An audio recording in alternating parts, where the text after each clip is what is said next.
Admit cards are available now. I hope, आशा करती हूँ आप सबने एडमिट कार्ड डाउनलोड कर लिए होंगे और मॉक टेस्ट जो कि आप दे सकते हैं वो लाइव हो चुकी है। तो अगर अब तक आपने मॉक टेस्ट नहीं दी है तो मॉक टेस्ट ज़रूर दीजिए।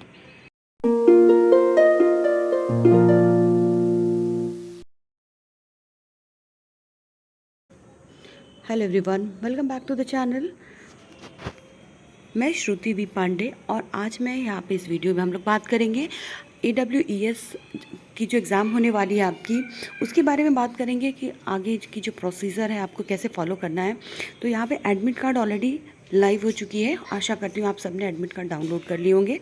एडमिट कार्ड डाउनलोड करने के लिए आपका नीचे का आप इस तरह से ऑफिशियल वेबसाइट पे जाएंगे जो AWESindia.com है।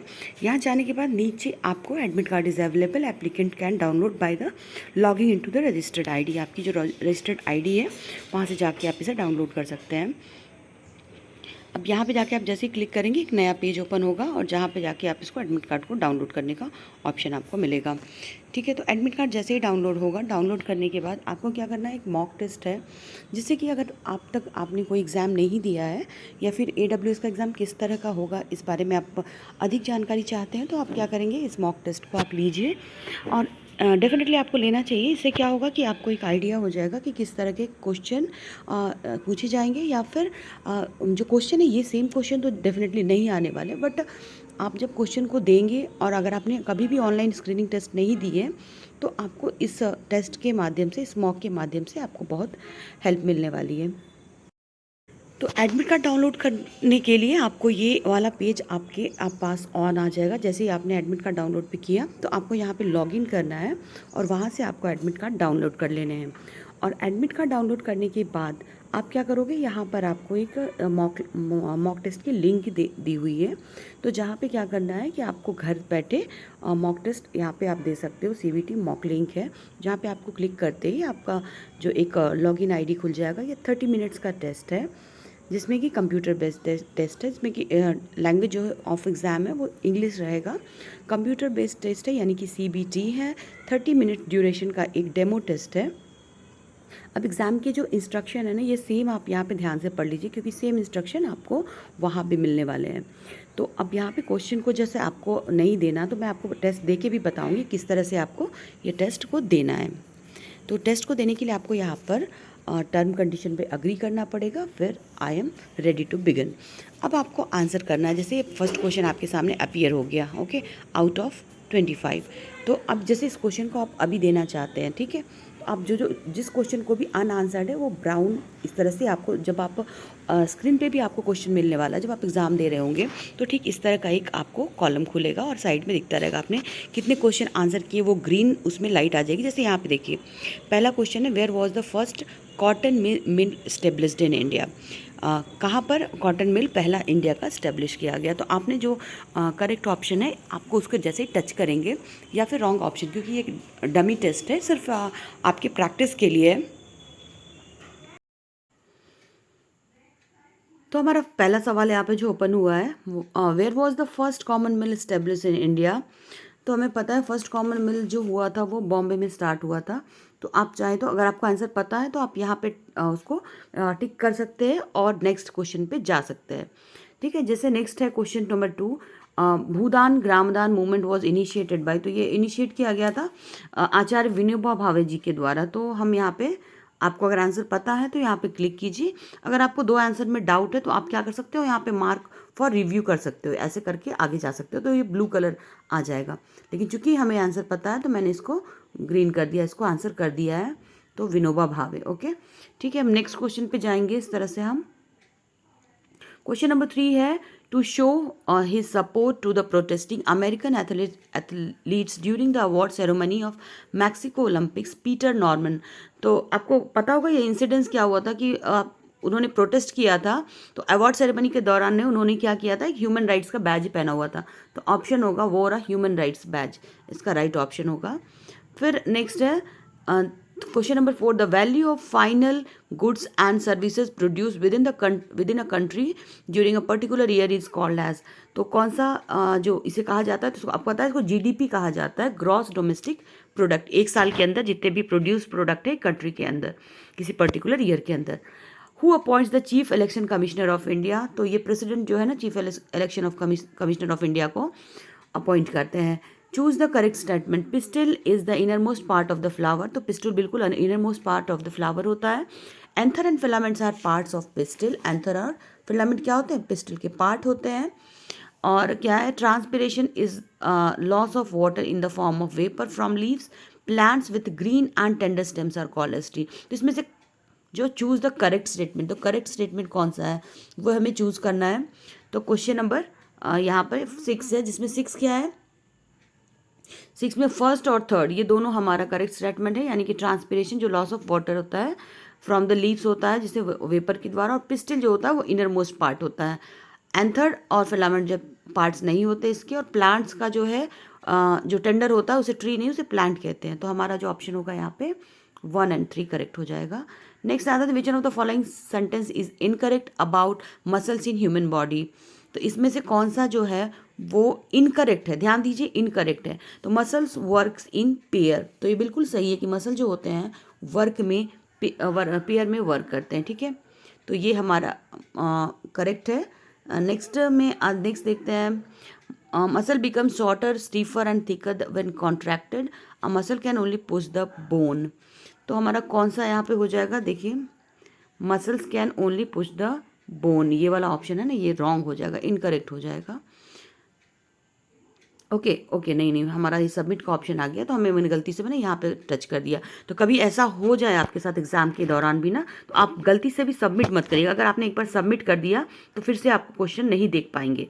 तो आपको बिल्कुल ही हड़बड़ाना नहीं, जल्दबाजी नहीं करना। आपको टोटल यहाँ पे हमेशा जो है ना लेफ्ट हैंड साइड में आपके एक कॉलम दिखता रहेगा कि जितने क्वेश्चन आपने आंसर किए ना, ये तो मैं आपको छोटे स्क्रीन पे दिखा रही हूँ, वहाँ पे बड़े स्क्रीन पे बिल्कुल अच्छी तरह से दिखेगा कि कौन कौन से आपने आंसर किए, वो ग्रीन कलर टिक हो जाएगा। अगर आपने किसी को मार्क किया रिव्यू के लिए वो ब्लू कलर उस पर दिखेगा, और जो अनआंसर्ड है वो ग्रे कलर से दिखेंगे। अब क्वेश्चन नंबर 8 देख लीजिए, which of one of the following is incorrect about wind energy, तो इसमें से कौन सा विंड एनर्जी के बारे में करेक्ट नहीं है। तो ठीक है, अब कोई सा भी मैं यहाँ पे कोई सा भी टच कर देती हूँ, ऐसे ही ये राइट ऑप्शन नहीं देख रही हूँ मैं यहाँ पे।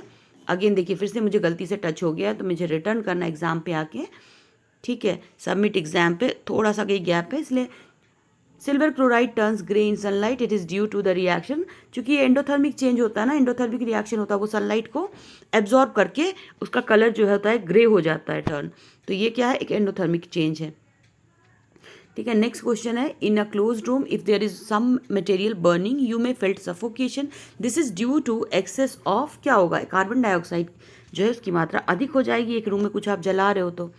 अब ये वाला एक रीजनिंग है, आप उसको सॉल्व कर लीजिए। मैं जैसे ऐसे ही किसी को भी सेलेक्ट कर रही हूँ, मैं सॉल्व नहीं कर रही हूँ, मैं सिर्फ आपको एग्जाम देने का पैटर्न यहाँ पे बता रही हूँ। और जो क्वेश्चन का आंसर मुझे पता है वो मैं बता दे रही हूँ, कुछ सॉल्व करने वाले वो आप आराम से कर सकते हैं। हु रिसीव द साहित्य academy awards in 2021 in English language, तो ये मिला है नमिता गोखले जी को, नमिता गोखले है ना ये राइट आंसर इसका, साहित्य अकेडमी अवार्ड मिला है इनको इंग्लिश लैंग्वेज का। Indian army launched N in house messaging app which is, what is the name of the app, तो ये जो आपको रिसेंटली सुना होगा ना, इंडियन आर्मी ने एक इन हाउस मैसेजिंग ऐप को लॉन्च किया है, तो ये किया है असिग्मा नाम का है, तो असिग्मा हमारा ऑप्शन 1 ही है जो करेक्ट होगा। नेक्स्ट क्वेश्चन है, who has been appointed as the head of ONGC making the first woman head ONGC, तो ये जो क्वेश्चन है ना बहुत इंपॉर्टेंट है, क्योंकि अभी पहली वुमन जो है ONGC की हेड बनी गई है, जिसका नाम है अलका मित्तल, ठीक है, अलका मित्तल राइट आंसर है। PM मोदी ने इनॉग्रेट किया है new campus Chittaranjan national cancer institute CNCI in which city, तो ये कोलकाता में किया गया है, तो राइट ऑप्शन होगा Kolkata. Who received the Global Entrepreneur of the Year Award 2021 Business Transformation from the Indus Entrepreneurs based out of Silicon Valley, तो ये मिला था कुमार मंगलम बिरला को, ये अवार्ड मिला था, ठीक है।